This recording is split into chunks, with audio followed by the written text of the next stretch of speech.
రాష్ట్ర ముఖ్యమంత్రి రేవంత్ రెడ్డి గారు ఎలక్షన్లో ఇచ్చిన మాట ప్రకారంగా మాట తప్పకుండా రైతుల రుణమాఫీ విషయంలో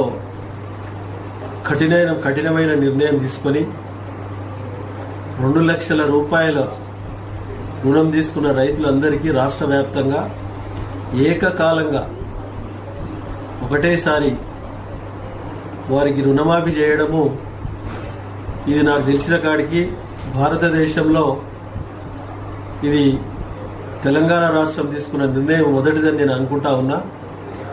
కాబట్టి తెలంగాణ వ్యాప్తంగా ఉన్న రైతులందరూ పూర్తి స్థాయిలో ఈ ప్రభుత్వాన్ని,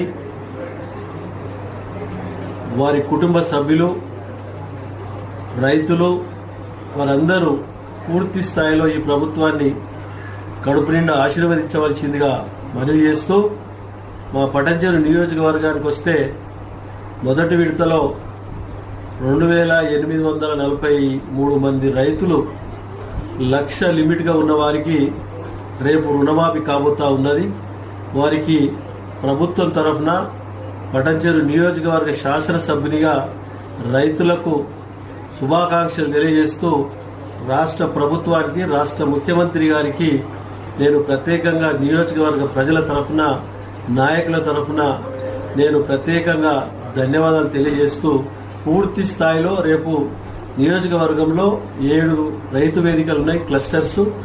వారు ఎక్కడికక్కడ ఏ క్లస్టర్కి సంబంధించిన రైతులందరూ ఆ క్లస్టర్లో వచ్చి మీరందరూ ముఖ్యమంత్రి గారు 4 గంటల సమయంలో రేపు ఈ రుణమాఫీ కార్యక్రమాన్ని ఆన్లైన్ ద్వారా ప్రారంభించబోతా ఉన్నాడు. అందరూ అటెండ్ అయ్యి ఈ రుణమాఫీ ఆన్లైన్ ద్వారా వచ్చే మెసేజ్ను స్వాగతించి మీ బ్యాంకులలో, మీ అకౌంట్లలో ₹1,00,000 రుణమాఫీ ఉన్న వాళ్ళందరూ రేపు మాఫీ చేసుకొని మీరు ప్రభుత్వానికి, ముఖ్యమంత్రి గారికి, సంబంధించిన అధికారులకు శుభాకాంక్షలు తెలియవలసిందిగా మనవి చేస్తూ, రేపు నేను జిన్నారం క్లస్టర్లో రేపు 4 గంటలకు నేను అటెండ్ కాబోతా ఉన్నా. నేను ప్రజాప్రతినిధులందరూ అక్కడ అటెండ్ కాబోతా ఉన్నాం.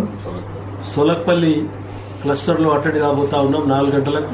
అక్కడ రైతులందరూ, కార్యకర్తలు కానీ, నాయకులు కానీ అందరూ అటెండ్ అయ్యి విజయవంతం చేయవలసిందిగా నేను మనవి చేస్తూ, మరొక్కసారి నేను ప్రభుత్వానికి, ముఖ్యమంత్రి రేవంత్ రెడ్డి గారికి శిరస్సు వంచి నమస్కరించుకుంటూ ధన్యవాదాలు తెలియజేస్తాను.